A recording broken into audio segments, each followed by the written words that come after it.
Welcome to the J3 University podcast. Each week, we bridge the gap between science and in-the-trench experience for physique enhancement. I'm your host, John Jewett. Let class begin.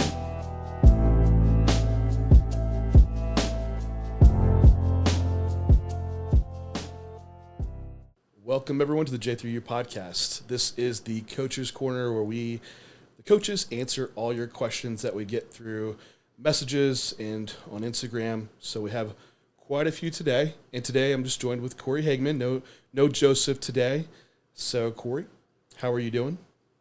I'm good. I'm getting through final exams currently, but I had about a month where I was sick and like my training, gosh, like it's really taken a back seat, which, probably for the best, but I've had finally like a week of consistent training. And I mean, it always feels crappy because weight's lower than it has been. But it's like, hey, get through that first week, systemically get used to these movements again. But I kid you not, it was like over 6 weeks. I think I lifted twice because it was just that sick. And like I was like hoping it would be a quicker recovery. But like, hey, whatever's going around it, Well, I was gonna say, like, the last podcast that we recorded, you were sick on, and so I was like, wait a second, that's been a few weeks. So it's crazy how long that can just drag out. So I know, like, your schedule's packed full, like, all day. So there's not a lot of time to dump off some of that allosteric load, right? Like, just kind of always on the brink. Is that right? yeah, yeah. I mean, it's good. Busy's good. And I mean, I remember a time where I was hoping for this kind of workload, from a coaching standpoint. I mean, I would say um coaching is the best it's ever been, and it's amazing. Like, I mean, that is so rewarding. But yeah, it catches up with you. And I can't complain though. I mean, same with nursing. Is like I asked for this. Like, I worked so hard to get into school, and now it's like, all right, well, it's temporary. So gosh, it'd be nice though to have a month off. It would be really nice to have a month break just from school at least. I know you had girls compete at nationals. Did that really throw off the sleep schedule, like getting up with them? Because that's like the other side of the U.S., so like the time difference is pretty substantial there. Yeah, Yeah. yeah. That was I mean, it doesn't happen often, but I was excited. You know how excited I was like for Gabby and Jillian to like get on stage. It was their first national show, but I had clinicals that day. So we go in 7 a.m. So we're there a little bit before that. And I woke up with them around 3:30, make sure they're good, try to catch like an hour of sleep. But I mean, you can't really, when it's that dysregulated, I was like, I gotta be up in like 2 hours anyway. So got up, and I mean, I'm glad it worked out. I'm glad it worked out the way it did, where they had all their stuff one day, because I know they were both really stressed about it, like worried, just like, oh, is it gonna be a 2 day show like it has been in the past few years? So it worked out that like they were able to get in and like focus just on that day and not like have an additional day where they're stressing. But ooh, by the end of it, like I think I text you, I was like, I'm so tired. You know what is cool about Nat? Well, for one, bravo to you for getting up with your clients, right, and making that happen. I'm always so paranoid that my alarm's not going to go off, that I end up waking up even earlier, and sleep's just so disrupted. It's the life of a coach, but thankful to be able to do it right. But I also heard that Nationals is going to get moved to Texas next year. It's going to be in Dallas. Did you see that announcement? I did, yeah. Yeah. I actually Yeah. the consult I had right before this, the girl is shooting for that show. And Oh, okay. she's like, do you think you can be there? Do you think you can come? And I'm like, well, like I know what we had talked about is even with this past one, if the timing had worked out, if it had made sense to try to go out to the national shows. So I mean, I don't know, hopefully if I have a few girls competing and I'm luckily not in the hospital that day, then yeah, I would love to come out, and that'd be fun. Be fun to visit with you guys and see everyone actually in person. Yeah, that's it's a good win for Texas. We have so many shows here, just such a bodybuilding state. So it's cool to bring a national level show here. Like we just got like quite a few Texas shows back for like pro bodybuilding. Um, but yeah, for nationals we don't have anything. So pretty cool. Excited about that. Yeah, and Freddie, he's one of the owners of the Battle Up Productions, right? It's Yeah. their they do a really good job. Like yeah, I think he was a part of the nationals in Orlando when I did that one. And I mean, I was just really impressed with everything. I mean, from a production standpoint, it was put on well. So that's exciting. Well, the Texas Pro was phenomenal. Like I didn't, I only saw the videos and what everyone was telling me, but the stage they put together was so badass. Like you actually would get like great stage photos that, because they actually set up the lighting really well, and they had like fireworks and shit going off like behind you, like in certain things. It was seemed like a really like entertaining show to go to. So they put on a production. So it should be if he's involved in nationals, that would be pretty substantial. So No, it's gonna be cool. Yeah. Do you guys have an athlete getting ready?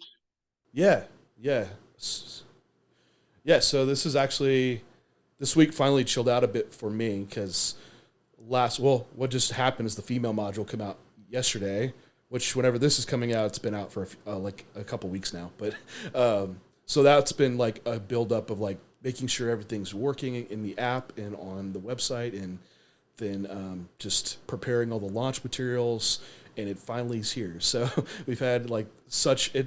I think we started like back in March or April, like, oh yeah, it'll come out then, and it just kept getting pushed and pushed back. So that finally happened, and it's super excited, and is what we'll talk about today. Is all about female stuff anyway, but so it's cool because that happened, and now I can just focus on like getting out to the Olympia. And I have Brady Barnes. He's a classic physique competitor. He qualified early in the season at the Heart of Texas, and so this will be his Olympia debut. And just really cool peak for him because we pretty much decided it was about 2.5 weeks out where it's like, man, you're ready. Like this is it. And at the Heart of Texas, he was down to like 222. So I kind of had an idea of where he needed to be at. Now it was a quicker prep, so we had him around 225, and he was ready. And realizing that there was still, once you pull back on training and I pull back on gear, there's going to be some water drop and like a tighter look come through. So once this happened, these past like weeks going in, like days, it I've been feeding him like crazy now. So we were holding at 450 grams of carbs like leading into peak week, and now he's 3 days out and on 700 grams of carbs putting in today, and adding some fats in too to make sure it holds because every day he's been dropping a pound. So he's super conditioned, but now it's just making sure he stays full enough because that will be the downfall if he doesn't walk on stage full. So it's a good spot to be in. It's just making sure like you just keep up with them. So every day it's just more and more food and putting it in. So and I know he's going to be one where I have to feed probably pretty hard overnight to land for show day. But yeah, I fly out. Well, Renee and I both we fly out tomorrow, so I'll be there with them to just keep the eye on them. It's the first Olympia I've been to not compete in, just the first one in general as a spectator. So it'd be cool to just be there for that, to not just have the fan experience.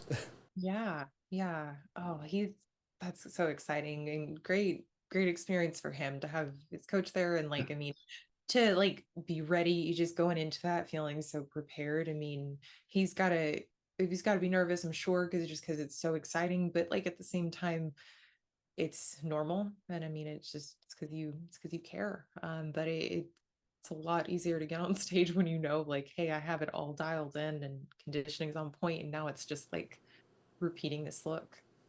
Oh yeah, the confidence is super high, and he has a great perspective about it too. It's like, man, I'm at the Olympia. It's my first one. Like, there's no expectations. Like, absolutely train my ass off to win, but you know, it's just an honor to be here, this kind of thing. So he has great perspective. So it's just exciting because he already kind of like he's like, this is the best I've ever looked, which is great to hear as a coach and just a confidence place for him to be into as a competitor. So it should be a lot of fun. Looking forward to it. That's gonna be good. I'm excited.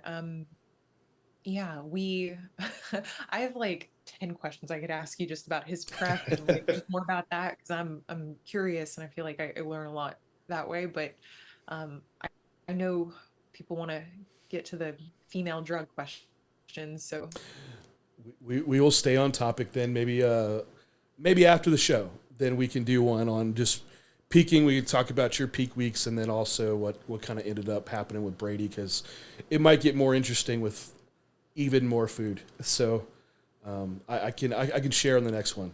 We can discuss like peak week. yeah, that sounds great. What do you want to kick off? Yeah, let's. I mean, I got my list here.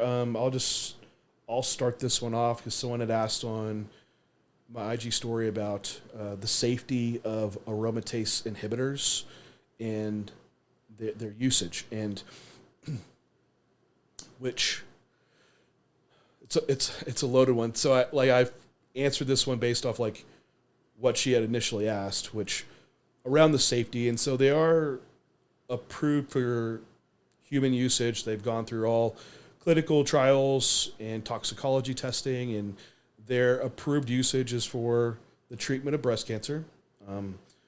Estrogen can be a breast cancer promoter in that certain type of cancer, and so all the strategies have been around modulating estrogen.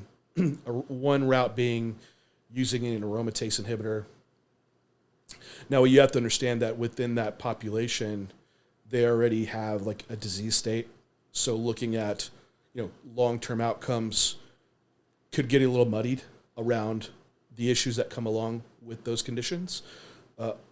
Also, you have to consider like those individuals are going to have a very different risk acceptance to a medication versus a healthy individual because you're looking at what does cancer progress to, and hey, long-term cardiovascular disease, like this isn't going to be the first stop point for a patient with cancer. It's going to be complications around the cancer, right? So with at least long-term aromatase inhibitor usage deploying around breast cancer, it's been associated risk with increased occurrence of cardiovascular disease because estrogen, you're basically looking at like what are the issues around lowering estrogen, and a lot of it has negative impacts around the lipid profile and leading to potential associations with cardiovascular disease. The other one that shows association is increased risk of osteoporosis. So, and this is likely, I'd have to dig in more, but probably of like when the time period of when the cancer would to occur. Because if you had like your younger years and you had your normal rise and dropping of menstrual cycle and estradiol, like you're laying good bone quality before you're having an aromatase inhibitor put in versus someone that got a cancer like earlier in life and they spent many years with low estrogen. So, but they're long story not short, increased occurrences of osteoporosis, so issues around bone. Now, one thing I don't know about that might be a harder one to pull out is around like neurodegenerative disease because estrogen has a lot of protective effects for inflammation and great for brain cell health. So that was one thing that I kind of would come to mind about living in low estradiol levels for that time course. Of course, looking at that population, that might not be the best accurate point to look at. So is there risk with them? Sure, there's some long-term risk. I mean, there's the acute issues that you would just have with low estradiol levels. But the real question to this is like answering the question with the question is, do you need them for our population? And there's so many beneficial effects of estrogen. And so this question is already with the assumption that we need to be lowering estrogen for a physique outcome. And say like, well, what is lowering estrogen going to be able to bring us for a physique competitor? And the negatives to lowering estrogen seem extremely heavy when you look at all the pros of what keeping estrogen higher does. As estrogen absolutely has its own anabolic pathways that it works through, increasing insulin sensitivity, GH2, IGF-1 expression, even working with nitric oxide and increasing blood flow, blood vessel elasticity, so helping, you could maybe, bro science say that maybe that helps you with pumps. And then there's also all the other health benefits, like great for the brain, great for the heart, great for your bones, great for your skin, that it brings. And does it limit fat loss? No, within the right amounts, I would say, because you're going to have some outliers within his that you could talk about. But the real issue is when there's hormone disruption and shifts in really high estrogen and low androgens, or really high androgens and low estrogens, where you see these different shifts in body fat compositions that might not be preferential for what you want for a physique competitor. So if you have a female that has like low androgens, really high estrogen, and not a lot of progesterone, it could be seen as having more preferential to like hip abdominal fat and having issues with losing fat because of this really vast shift in hormones. But with the right amounts present, it actually can be very beneficial for fat loss. And so it's a time of like, well, when would you want to lower estrogen? And for a competitor, usually we always see aromatase inhibitors put in the last weeks of prep when you're really trying to pull out the last bit of body fat. And what is the most common situation you see when a female hormonally on prep is hypothalamic amenorrhea. Like most females lose their menstrual cycle on prep. And what does that mean? Well, it means that you're not going to have the signalings to the ovaries to even produce estrogen. So we usually see estrogen is at very low levels in most females at the end of prep. And so the idea of to use an aromatase inhibitor for one to bring about fat loss, well, you already actually have a less beneficial environment for fat loss with low estradiol, that low. Also, the other idea would be to harden the physique, because estradiol is one input in the renin-angiotensin-aldosterone system that can increase some water retention. And so if you lower this a little bit, you in turn could see a shift in water. Absolutely could. Now, that is a very poor way to address that system. And usually estrogen is not the problem because it's already low. It's an input in that system, but being so low, it's not the major one to really do. It's probably if you're taking other androgens, those are the ones to really address for water retention. Or it's cortisol. Almost always this is what I see. Some females is highly fatigued in holding water because cortisol is really high. So it's just a poor way to get the job done of what you want to accomplish for modulating water and especially for fat loss. So there's just not much application that I see with going into a prep scenario using something like that.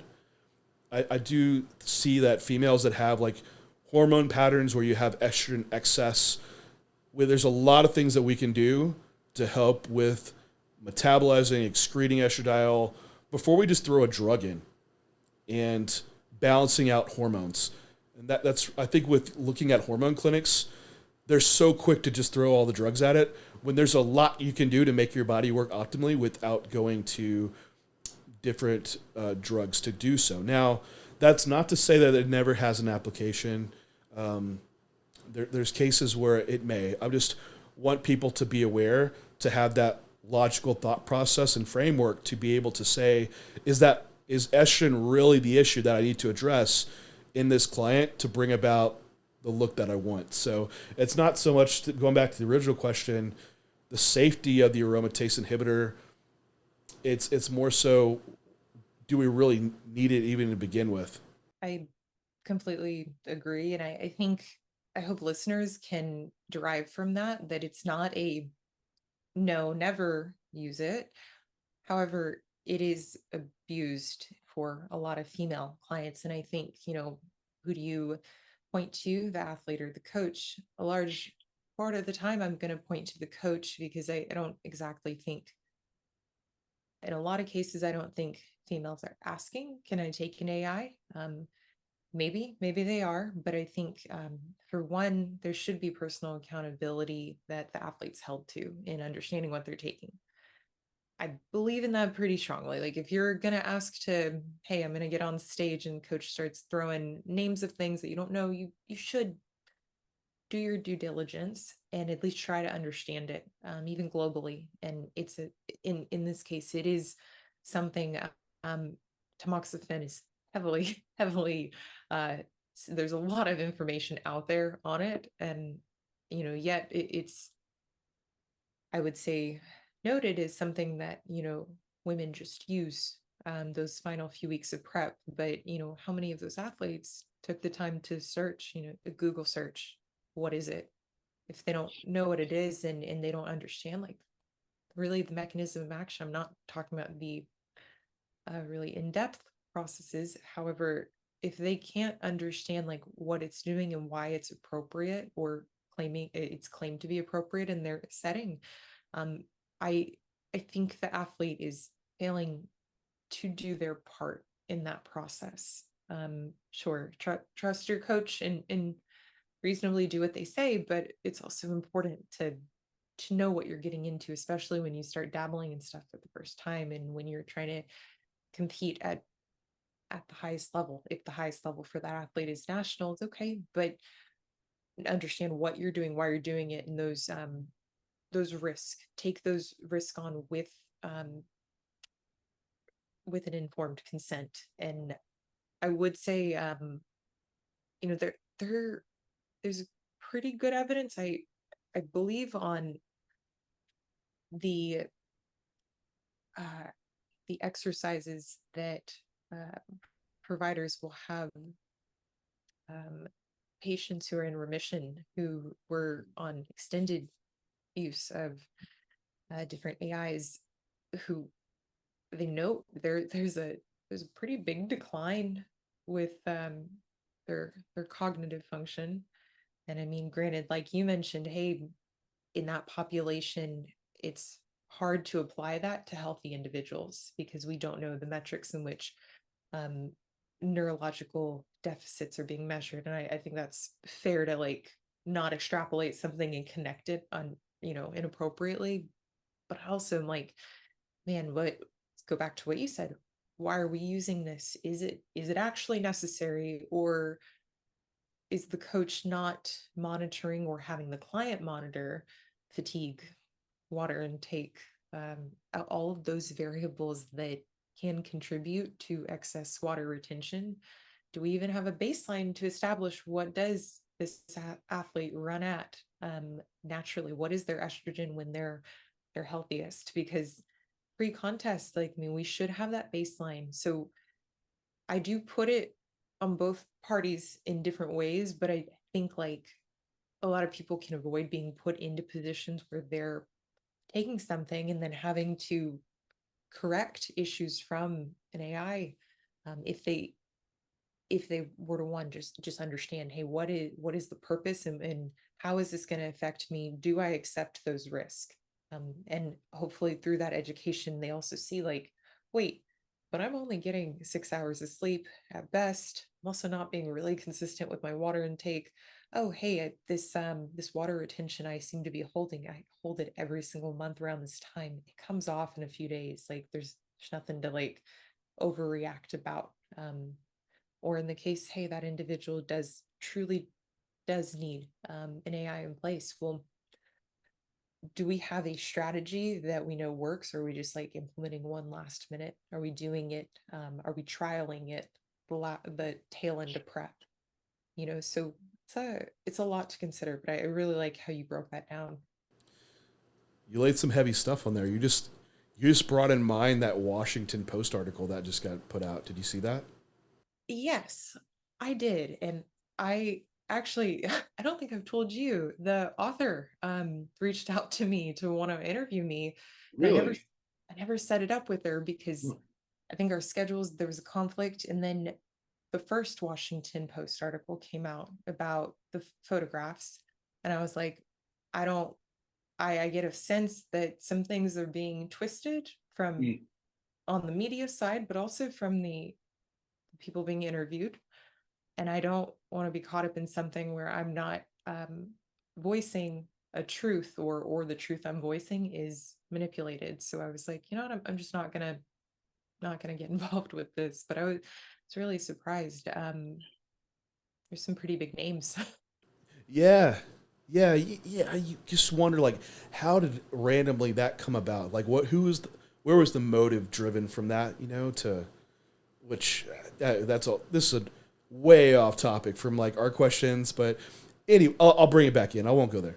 Um, about you know, kind of informed consent and how much you should actually be aware as a competitor, because that is tough. That's especially young, like coming into it. You hire a coach and you're naive, and your goal's right in front of you, and it's real easy to put that goal right dead center and just put the blinders on, and just taking illegal drugs is going to have risk. Like this is just, I feel like at that point of your life when you're into your 20s, like this is going to be common sense. Like if you're finding drugs through a drug dealer and you're taking them, like this has to have some risk to it, but we just don't care to know about it because we want the goal way more than have in mind that there might be detriments here, or it's like, we'll deal with those later, or that won't happen to me.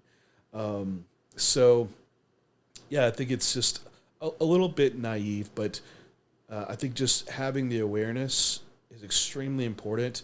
But it's tough because, like, gosh, you would almost wouldn't have a coach for a few years because you'd have to go through so much educational process and vetting different coaches to finally make the decision for yourself. But I think it gets to the point of like, and we could transition this into one of this other questions of when to use PDs, but um, yeah, it almost has to be why you would be starting off almost natural competing and learning along the way to then implement them when you're ready to do so.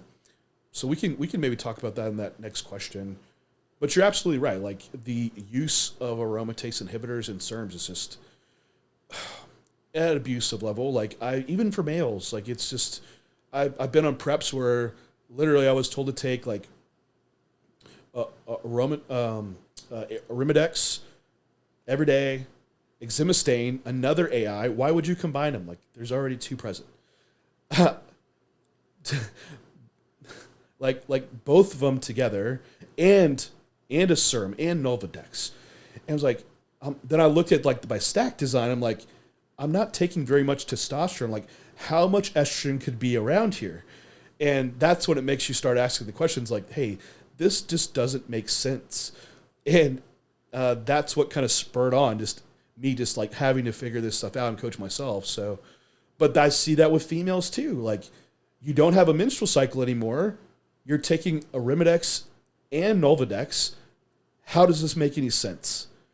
And so it's just, I think what's a cool place to be at now is that there's so many people talking about this now and awareness that you're not going to be able to just coach in the shadows and get away with like putting out these protocols. You're going to have to be able to explain them or change your ways. It's going to come down to that.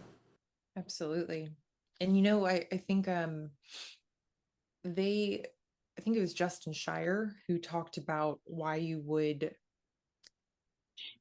you had said with like being a new athlete and making decisions that you kind of know, or like I'm dabbling into something that's I shouldn't be, because I mean, like in reality, like if you know what you're doing isn't wrong, there's no secrecy around it. Why would you be private about it? Why wouldn't you talk about it as openly as you talk about other things? And I think it was Justin who made a really good point. It was actually in regards to the Washington Post article about like using diuretics initially, which I know he had a question about that too, and how he's like, yeah, I knew I was doing something wrong, and the coach just kept more diazide, more diazide. He was at like 3 diazide by the time he got on stage. And he's like, there's a certain point where I was like, all right, I'm gonna go on with this, but we're gonna talk about this later. Like I'm gonna, and that's one of the big reasons he's not working with that guy anymore. And he was able to move forward from that with more education. And I have a very similar experience with my first use of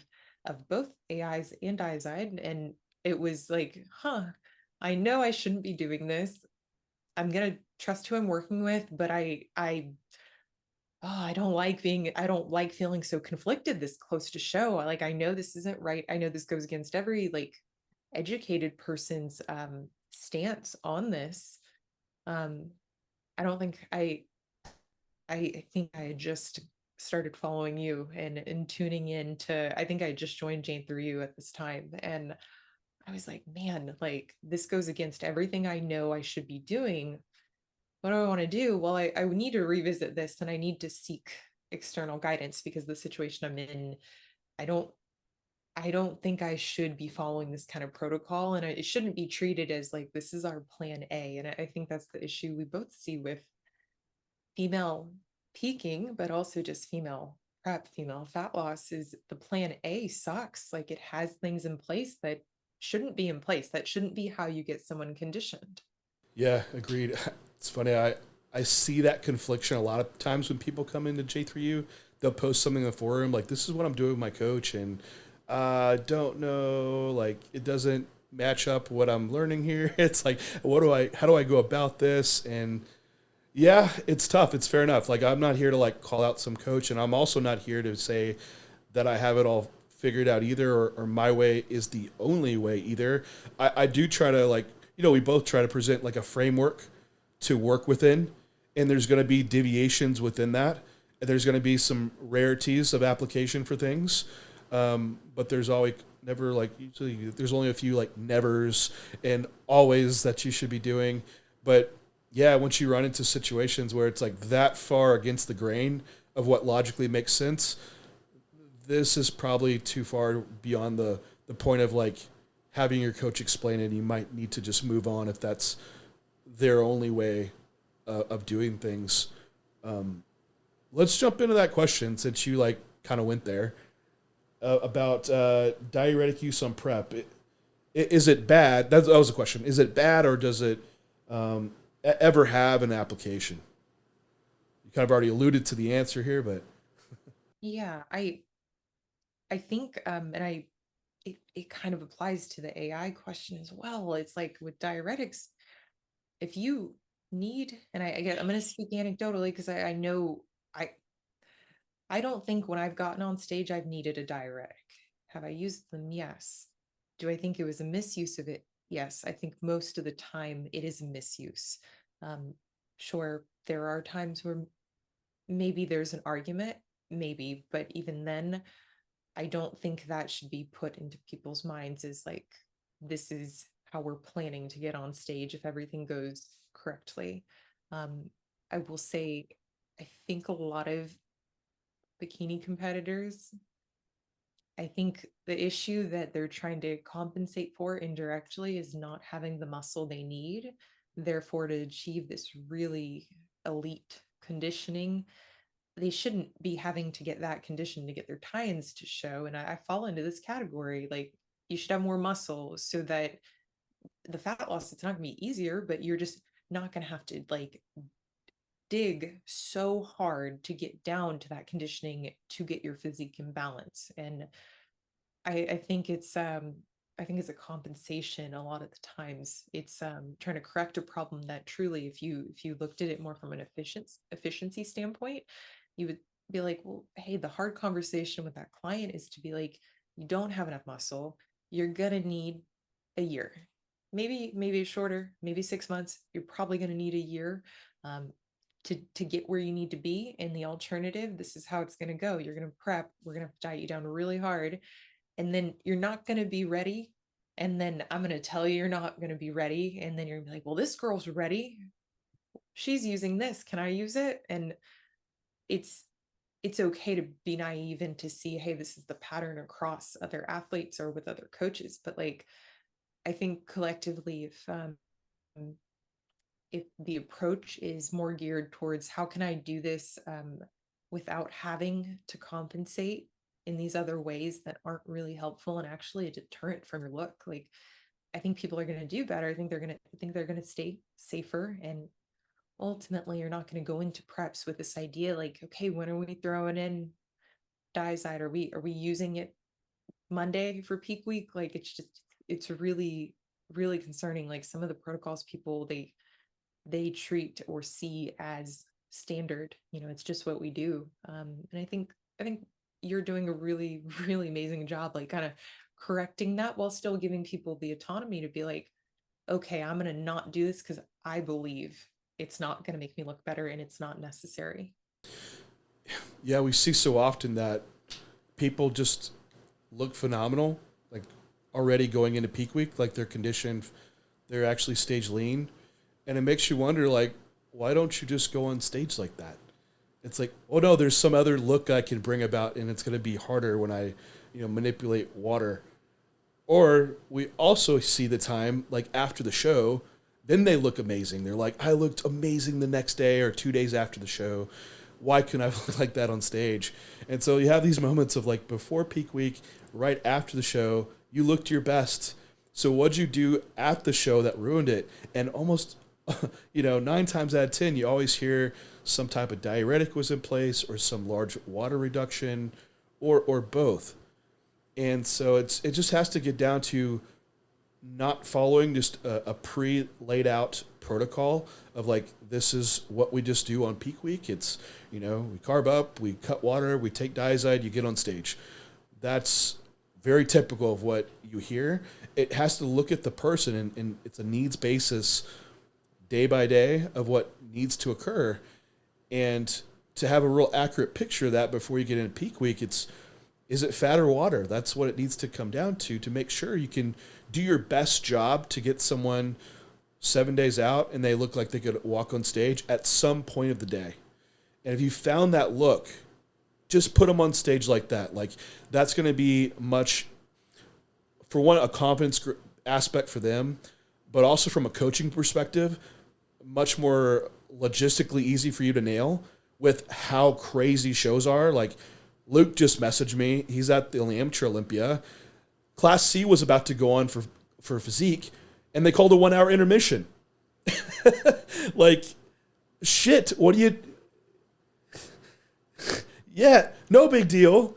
Now, if you had someone that was like, hey, we have a large range where you look really, really good versus someone where you've made all these manipulations and it's a fleeting moment of looking your best, you're going to miss the mark.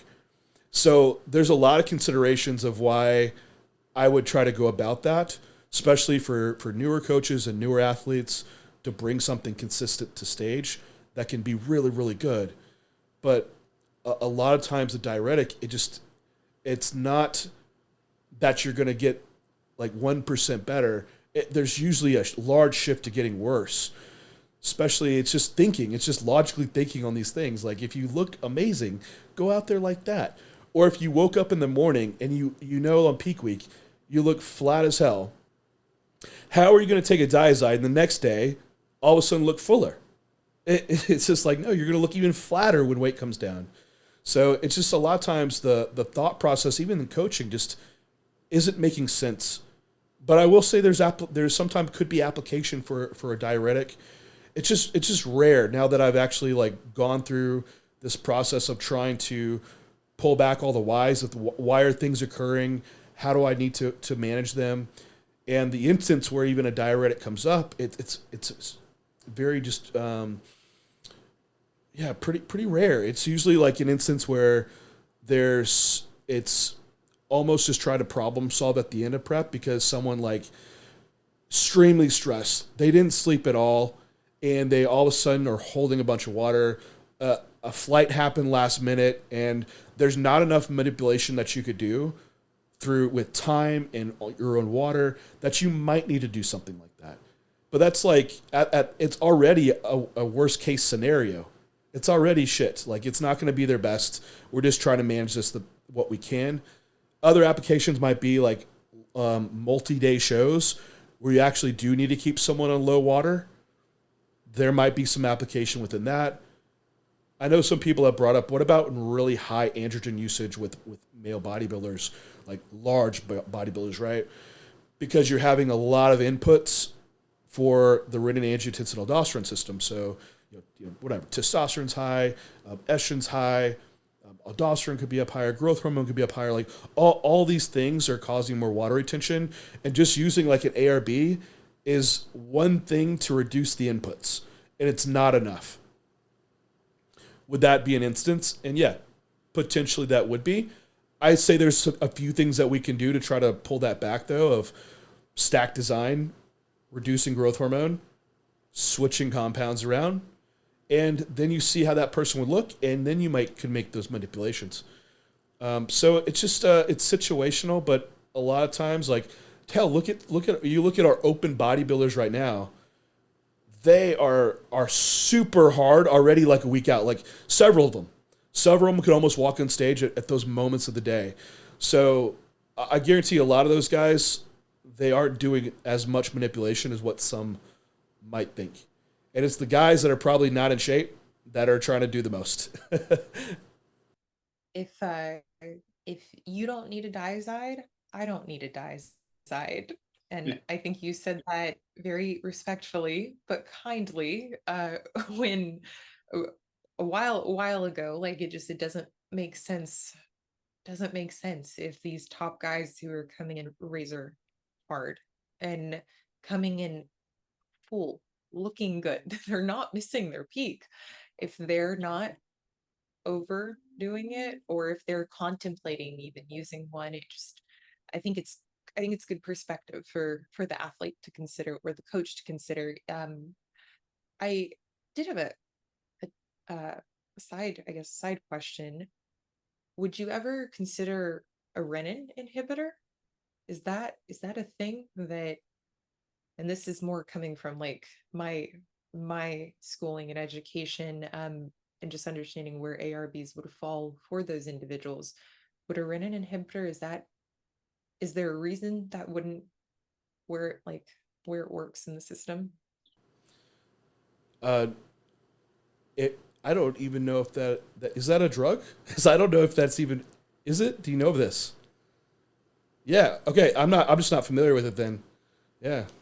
Um, oh, I'm blanking on the name. So we were tested on this recently, cardio meds, and I was going through, and I'm very fortunate that a lot of my application is transferring over, but um, I was drawing some parallels there, and I'm like, it's kind of funny though. I was going through all of these meds and how they'll affect the body, and I'm like, and there are coaches who are pretending like we've got this like window that we can like tell the body to hold off, and like, oh, aldosterone just isn't gonna, it's just not gonna be released. Like that's not a thing. Like we don't, our body is gonna override what the show scheduling says. And I mean, ultimately, I think I think just having a look that you can consistently hit it, I think it's a lot safer. But yeah, I'll get you the name of that drug I'm thinking of. And Yeah. That would be interesting. Because the only thing that like starts to come to mind with that is because renin gets converted to angiotensin one, then angiotensin two, and then that acts on the angiotensin two receptor, and then you have increases in aldosterone. But angiotensin one actually has some beneficial. Angiotensin two has beneficial effects, so you want a certain amount. But I know like an ARB works on like angiotensin two receptors. So ACE works on angiotensin 1, yeah, right? on that conversion.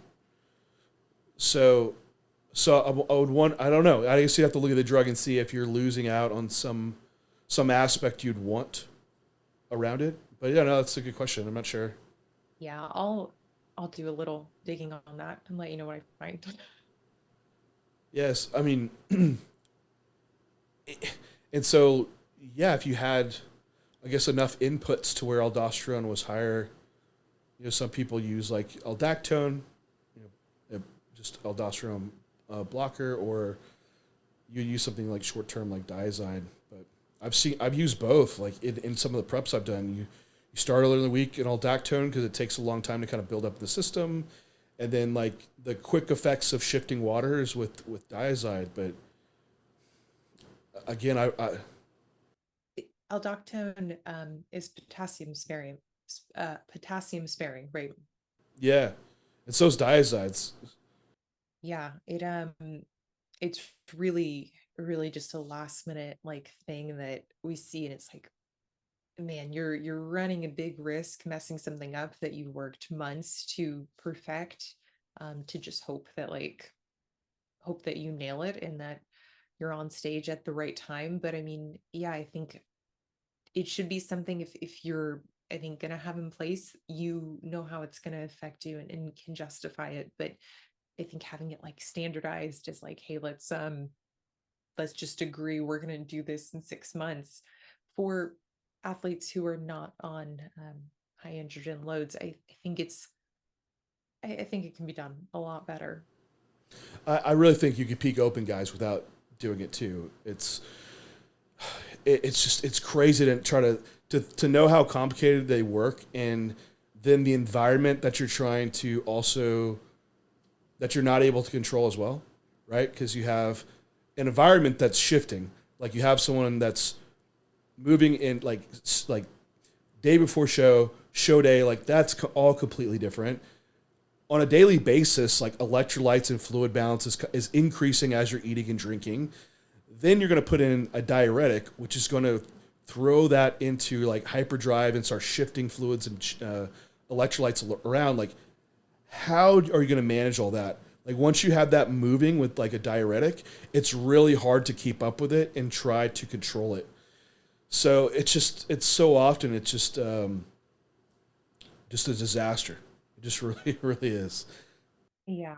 Yeah. And I mean, I think, again, it goes back to like having those hard conversations. If you're going to have to get someone lean and like only have a momentary um, time frame that they're going to be stage ready, well, what's the real issue? Do they not have enough muscle? I mean, like for their Yeah. division, male or female, would they had a more productive season if they had a little bit more size? I mean, is that worth extending that off season? And I think that goes back into making that decision. Like, hey, are we actually ready to start prep? Not, hey, are you uncomfortable? Are you are you just not having fun anymore in the off season? But like, would you benefit a lot from having another 3 months here just spent really making sure that size is there? Yeah, yeah, that's another part of it people don't think about. Like you just don't have the muscle to show the detail. And you're right about the fleeting moment of it, because like a lot of times the past protocols I've done, it was like someday one day out you start taking like whatever some amount of diazide, and like the first couple hours you'll like get up and you'll pose and you're like, this looks crazy. And it's just like kind of mind boggling. But it's like midday, one day out, and then that's completely gone. And it's just never returned. I've nailed that look where I can hold it all day long. And consistently it looked better than what it did back then. So yeah, it's very, very fleeting.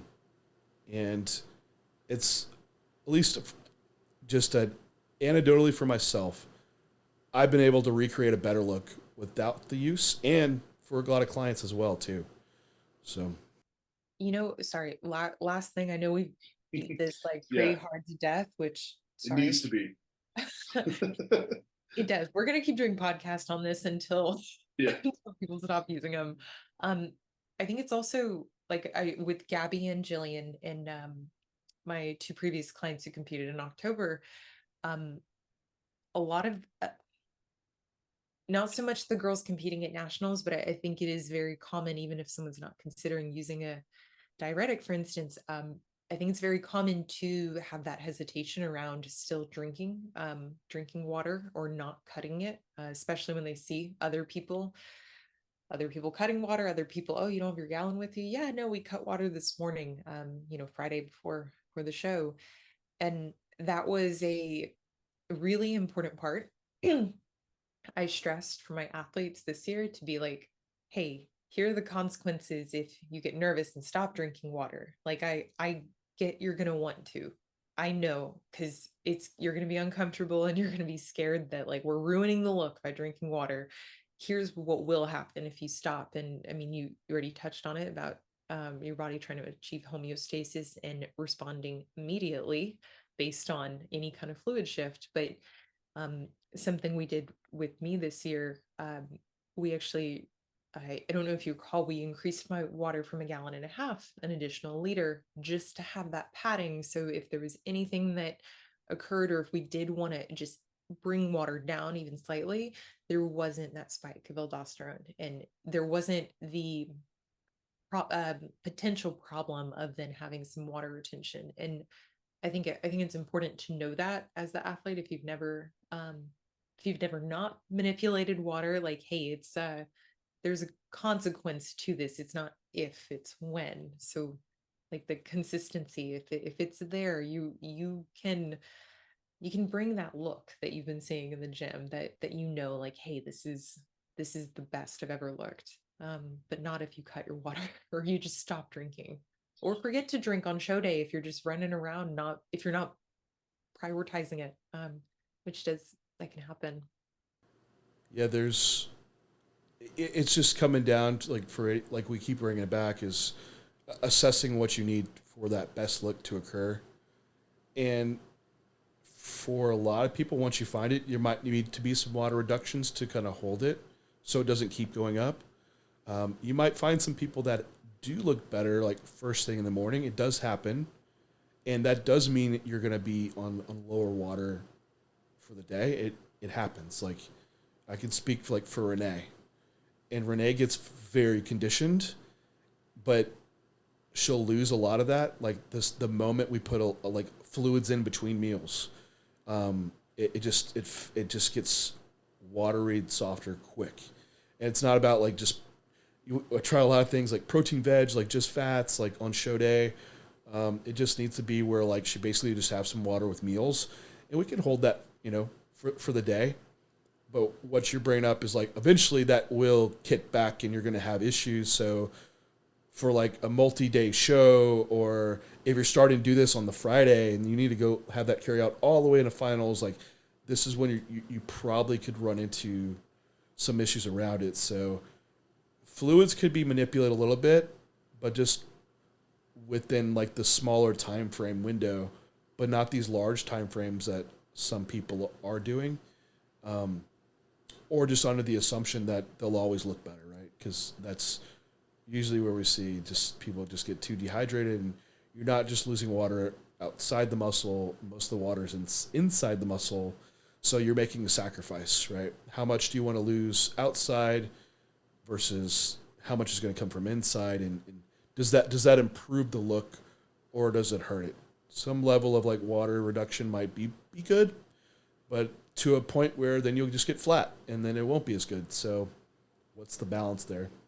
Yeah. Yeah. I think we covered every aspect of diuretics that we Right wanted. on. Well, Good job. we will move on. Um, Maybe we should hit the PED use one just because we brought it up at the beginning. For yeah, was it PED usage without the use of androgens? I guess for like a first timer, wasn't that the context of it? Yeah. Yeah. I think I think a lot of what we've discussed already about like having all of your variables in place and accounted for, I know it sounds probably like a broken record, but I think for that individual who is ready to make the transition to enhancements without necessarily making the jump to anabolics, for one, I think that is how it should be done. Um, it it should be something that you have other non-androgenics in place before pulling that Anavar lever. And really even before that, I mean, you do want to make sure, hey, are you even in a place physiologically where you can grow? And this is a conversation I think I've had several times this past week, with client inquiries and then current clients, wanting to expedite the process and wanting to start their first exposure. But the big thing is like we got to look at your labs. Like we got to know, hey, what is your baseline? What's the state of your body? And like, I mean, I'm all for helping someone get to their best as an athlete, but you can't really do that. Like you can't really do that if under the hood things aren't running, and if we're going to be entering a phase where prep is just going to perpetuate ongoing issues. And I would say that blood work does need to occur even prior to having these non-androgenic PEDs, because I mean, when it comes down to it, like what is happening internally is representative of how you're taking care of your body, and or the state that your body's in a lot of ways. Maybe it's not directly caused by something you're doing, but just throwing things at an athlete, even non-androgenic compounds, it still goes back to, okay, what's the goal with having this in place? What's the goal with having Clen in place? Well, in a prep, are we trying to expedite the fat loss? Okay, but is that individual, are they maximizing everything else they could be doing? It's a lot to track. I'm aware. You're well aware. It's a lot to ask the athlete to be data to be collecting every week. But I do think it is the minimum, looking at someone's sleep, looking at their recovery, their digestion. And it doesn't really matter what we throw at them or what we tell them they're allowed to take. Is like, okay, if your goal is to see your best self out to stage, even without androgens, your health, like you got to be in a place where this is conducive to a good look. And I think a lot of the times people, they want to just like avoid that part, avoid the blood work, and say, I feel good. I feel the best I have. I'm eating a lot. I'm really full. Like nothing's wrong. But even then, like, hey, even androgens aside, let's still make sure like this is even worth starting before you enter in your prep. Yeah, I think with one thing that it is interesting is that I wanted to ask, do you think there's an age difference in the approach?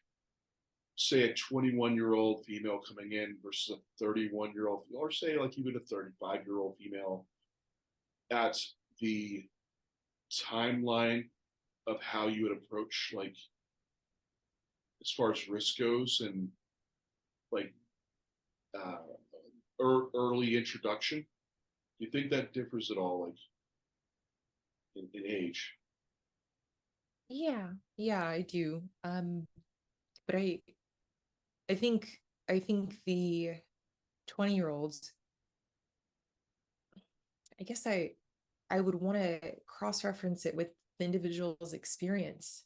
And I mean, really the experience of them, for that individual in the sport, and their how they've managed being in and out of the sport in a lot of cases. I mean, that will hold a lot of weight for me in whether or not I suggest they consider TRT, whether or not it's appropriate for them to use even a non-androgenic PED. Someone who is consistently going in and out of the sport, and using it almost as a band-aid to feel a little better about themselves, but always coming out having like a negative experience somehow.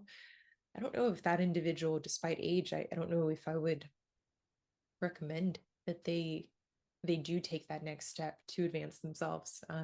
It seems like there could be some work outside of the supplementation that should be done first. It seems like it'd be more appropriate versus a girl I just spoke with who's 21, 22. She does have experience using PEDs and androgens. She's also been a gymnast her whole life and was kind of brought up. I my understanding is truly like in the gym 7 days a week, following a regimented diet, adding tissue. So I mean, like, even though biologically her age is very young and it is too early for her to be using PEDs, I think with this individual, I think her goals were very realistic and supported what she was doing regularly and what she's proven that she's done previously. Even with her though, I would still be a little cautious just because of the age. I think I really want to see someone be certain or close to certain that they enjoy the sport and actually see themselves in the sport long term. And even long term, that's kind of open ended.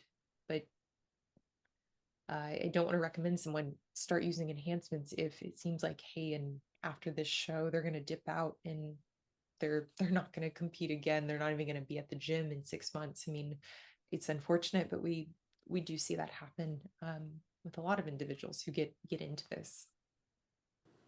No, that's a good answer because it does.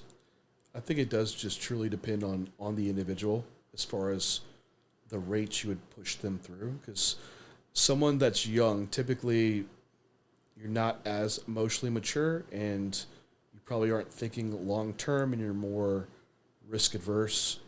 So that is someone that you probably want to try to pull back and let them pull out the variables as much as they can, and teach them those things. Um, but someone older, they might not necessarily be more emotionally mature. You might have just like the really mature young person, like the maybe the gymnast that you've talked about that understands working hard from that like the athletic background and maybe more so who she is as an individual versus just because someone older doesn't mean they'll have that either. Realizing that the timeline for these people might be a little different. Like 21-year-old, like you could probably do this till you're 35 plus, and then be reaching your peak versus 31-year-old. That might be a shorter timeline, so maybe that we could accept more risks for that individual. But then it comes down also to what is the goal here and what is the potential for that individual to realistically hit that.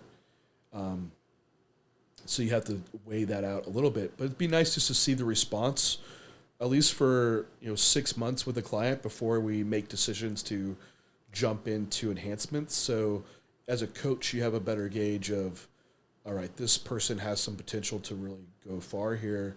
The risk is worth it. For others, it might not be. Those are hard conversations to have.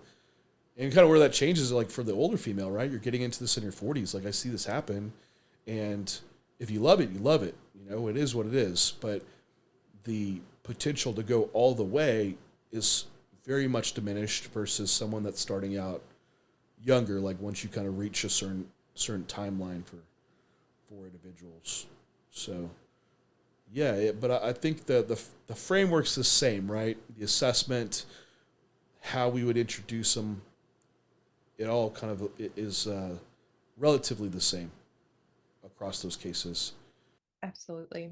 And I do think even with the older client who is getting into it a little bit later, I I guess it bums me out when I hear like new clients, they're like, okay, I know I'm a little bit older. I'm a master's competitor, so I don't know if you want to take me on. I'm like, damn, that's like has someone said that to you? That's so shitty. Like if like as a coach, like just like, oh, I'm not gonna work with this person because they're not gonna win a pro show. They're not gonna do a lot for me. Like I think like it's really sad that like some of these master competitors, like they're like, yeah, I've been in this like 10 years. I'm very well seasoned at this point, and like I still want to continue to have this a part of my life. I want I want this to be something that I carry out, because it helps me, it aids my quality of life. And I think um I think that speaks more to me as like, oh, that hey, that's gonna hopefully be a really good fit with this client, someone who is that committed. Like longevity in the sport, while it's considered, it's not considered, I think, the way certain clients or inquiries have expressed they've been, I guess, met with from other individuals. It just seems like what they can do for the coach is being factored into whether or not they would get coached or they would be allowed to take certain compounds. I think that's so unfortunate. But yeah, I think having those conversations around like, hey, what are your goals? I think that's an introduction. I mean, that's how you start these conversations with any client who is considering making that jump. You brought up another point when you're talking about that the variables are a lot to track for people, and that has to align with the goal as well. So, and what we're talking about here is like Cory's extensive Excel sheet. No, I'm just kidding. We all have them for tracking sleep hours, sleep quality, like calories, body weight, training performance, like recoverability, like all these things we ask to track daily for clients could seem like a lot, and it's a lot more to look at for a coach. But also, like, you're asking for the goal of trying to be, hey, you want to be a pro. You want to be the best in the world is what you're saying. So how would I fast track someone to doing that? I would make sure that we have, like, the best training possible. Like, we fast forward you so I can see every part of your training and make that the best it can be. Nutrition, like your lifestyle, sleep, like everything is to fast track you to optimize it. Because I've been on coaching where they don't look at all those things. It's a lot of assumptions that happen, and it's a lot of time that I spent not making the fastest rate of progress I could make. And there was drugs thrown on it to where it masks a lot of those inaccuracies that I had just unaware. If I was told about them, hell yeah, I would have done them. I just no one even looked at it to know could have improved. So that's the reason why we would go in depth in tracking those variables. So it's like, oh, this is a lot. Well, you're asking for a lot for your goal, and I want to push you fast track towards that. If we could pull that out faster, that's why I'd say like give a few months before using PEDs, really dig deep into all those areas. Then when you are going to bring the PEDs, like you'll get so much more out of it, and you'll never have to have it masked and not actually see out like all the other factors that are going to play the biggest roles over the long term. I Yeah, I completely agree. It's in a way I think it is protecting the client from enabling them to do something that is not in their best interest, by asking that they do track these things and that they care about them. It's very similar for a teacher or student, asking them to do some assignments that seem like busy work or seem like, oh, these can't be like that important. Well, they're going to help you. I know you might not want to all the time. It might take a little bit extra effort, but like, hey, in the long run, this is what's going to move the needle more. And even if you're doing everything perfectly, just knowing, hey, this isn't the culprit for a lack of progress. And I think I found a lot of success explaining to clients that way. Like it's not a matter of like me micromanaging, like how you're sleeping or like, oh, you got 5 ounces of water less. It's not like that. It's not a power trip. It's like, I want to know when I tell you, like, here are the two decisions that we have to make as far as like how we're going to generate faster progress. I want to know like definitively, hey, it's not these other 5 things. And if you're not tracking it, you can't manage it. What you aren't measuring, you can't manage. And I think if it's I feel like it adds so much to someone's ability to execute and then just focus on what matters. Yeah, and it's within the goal, right? Because hey, if you don't want to be a pro, you just want to improve your physique. Like, yeah, we don't have to like track everything, right? It's just based around what you're trying to improve in. At some point, you might hit a bottleneck where like, hey, I really want to like add more muscle on or get even leaner. It's like, well, we might have to like, raise your ceiling up by tracking a little bit more variables and pulling more out. Are you okay with that?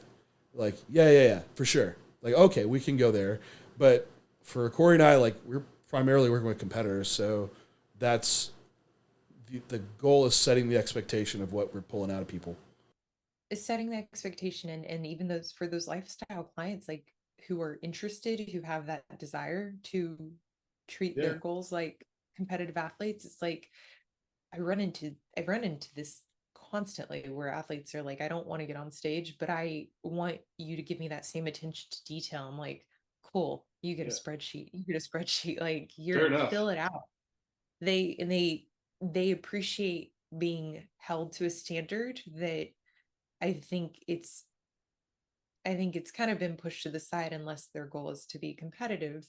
Mhm. Yet it's like, hey, you'll see as a lifestyle client all these things as long as you know consistently they're happening. You don't need to obsess over them. You don't need to be overly nitpicky or just in the books like, okay, well, this there's a slight change here. You can then see like, hey, here are the things that are really adding up and aiding in your ability to make progress. But I think it's yeah, I think it's a really good practice even for those individuals too, in just knowing, hey, here are my trends, here are the things I had no idea I was only getting 6.5 hours of sleep every night. Like now I know this, I can work on it.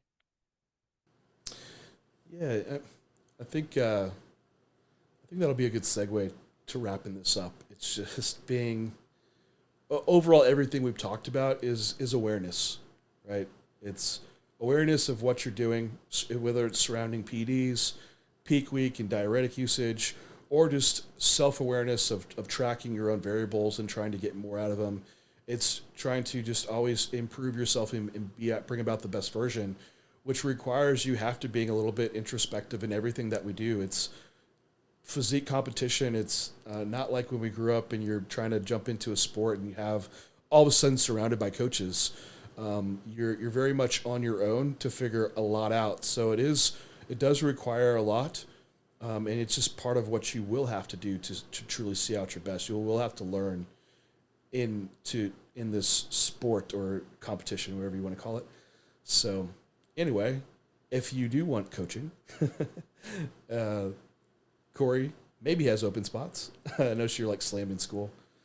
Yeah, I got it. I have a couple open spots. Few people they're taking the holidays off and might Yeah. re-up, so um but yes, for anyone who's interested in coaching, both lifestyle or competition, um, please fill out an application form. We'll touch base, set up a call, and go from there. But yeah, this was a lot of fun. These always get really good feedback. Yeah, well, thank you everybody for tuning in, and we will talk to you next time.